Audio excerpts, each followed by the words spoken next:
Volleyball. What is volleyball? Volleyball is a team sport played with the ball and net. There are teams on each side of the net. One team hits the ball over the net and into the other team's court. The other team must then hit the ball back over the net and in the bounce within 3 tries without letting the ball touch the ground.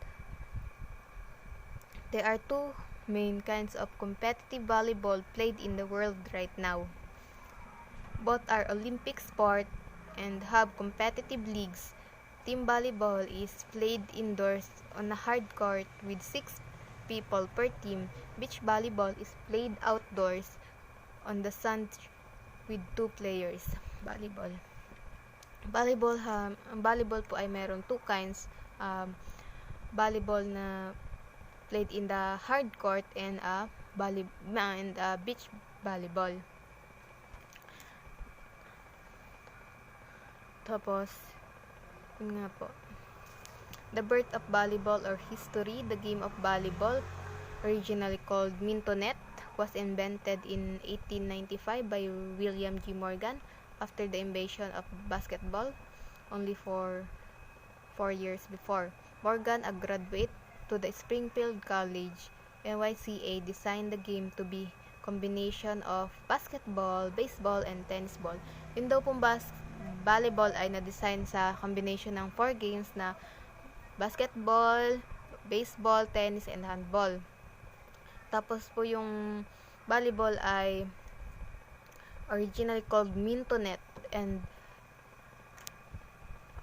invented by William Morgan.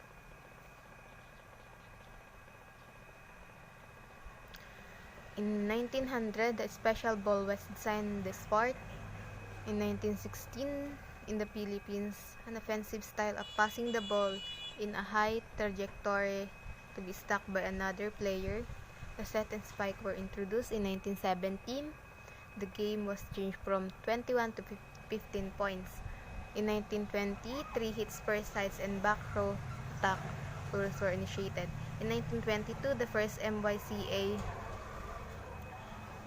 YMCA National Championships were held in Brooklyn, New York. 27 teams from 11 states were represented. In 1928, it became clear that tournaments and rules were needed so that United States Volleyball, USVBA, now US Volleyball, was formed.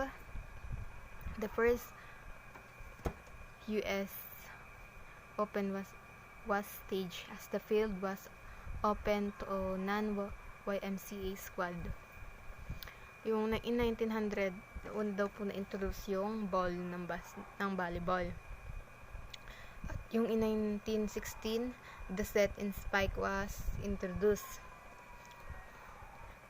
Tapos yung in 1917, pinago daw po yung points ng volleyball na dating 21 ginawang 15. Tapos ang first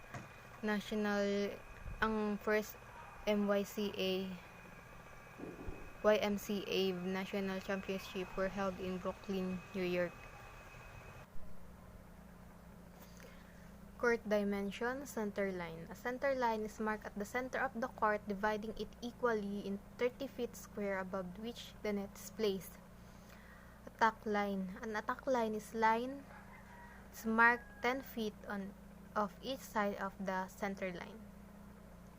Service line. A service line, the area from which the server may serve the volleyball, is marked 10 feet inside the right sideline on each back line. The net. The net is placed directly above the center line, 7 feet 4 inches above the ground for women and 8 feet above the ground for men. Poles. Volleyball poles should set at 36 feet apart, 3 feet farther out from the sidelines. Ceiling height. The minimum ceiling height should be 23 feet tall. They should preferably be higher.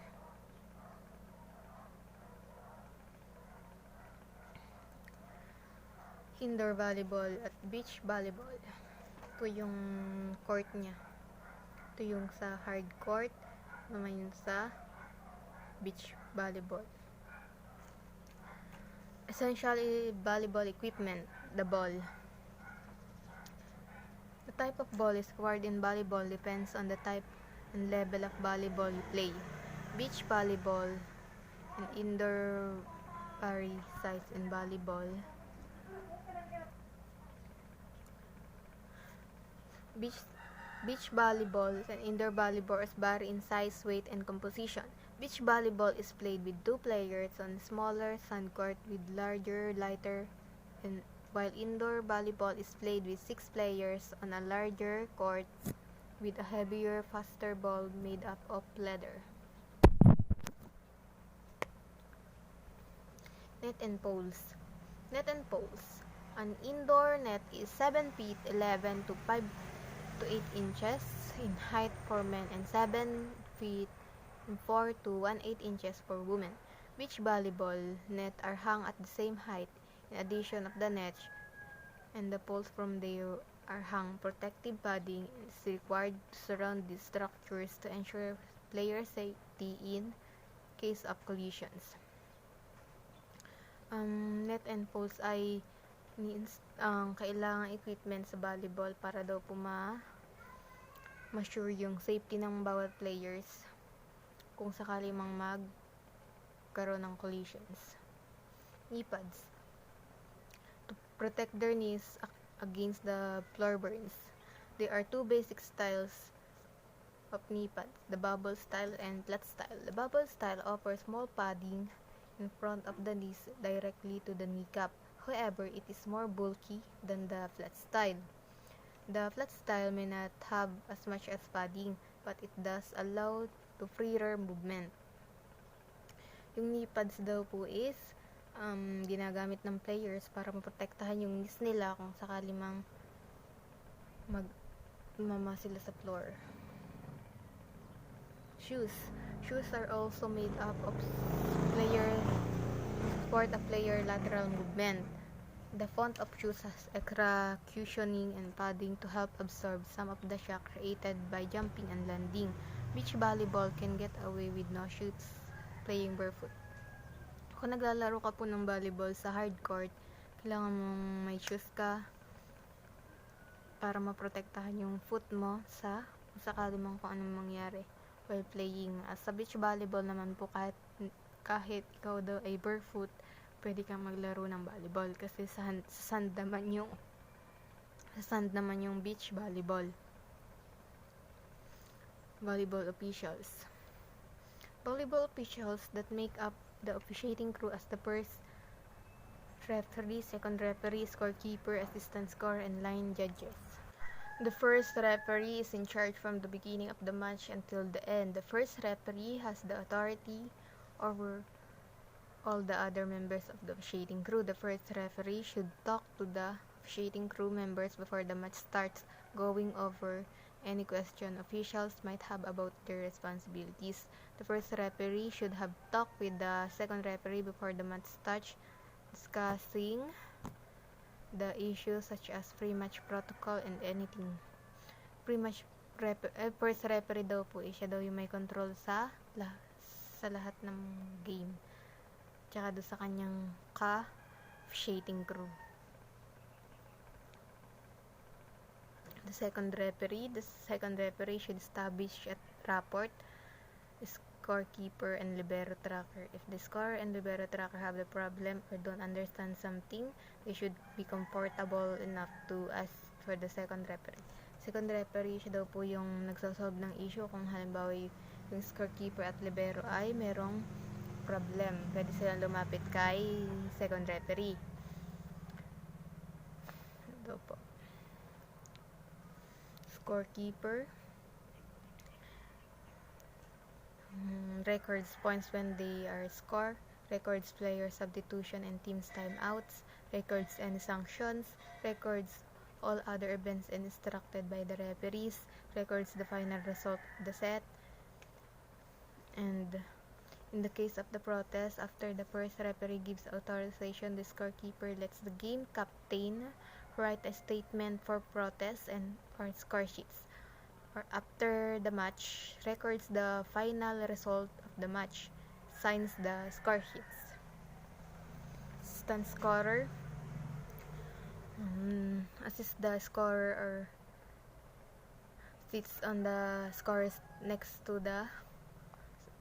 scorer's table next to the scorer. The assistant scorer main function is to record the libero's placement onto the libero's tracking sheets, notify any fault with the libero replacement, operates the manual scoreboards on the scorer's tables, checks the score on the scoreboard with the score on the score sheets. Line judges' main responsibility is to make signals to help out these referees in making judgment calls. Line judges may be instructed to use flag to make the signals. Yung line judges, sila po yung may responsibility at pwede nilang tulungan ang referee sa pag-make ng mga judgment call. At sila yung kalimitang may hawak ng flag sa mga dulo ng cards. The game of volleyball, to win the game of volleyball, the team must score 25 points with a 2 points difference. If they are too closely matched, the game can continue over the 25-point maximum on the final deciding game of the match. It's only played with 15 points, but the 2 points difference applies in beach volleyball is a game played 21 points with the same final tie-break rule. Sa game po ng volleyball, pwede daw manalo yung team nyo kung ma-reach nyo yung 25 points. At sa beach volleyball naman po ay pwedeng 21 points at final round tie-break rule. Ito lang po. Thank you.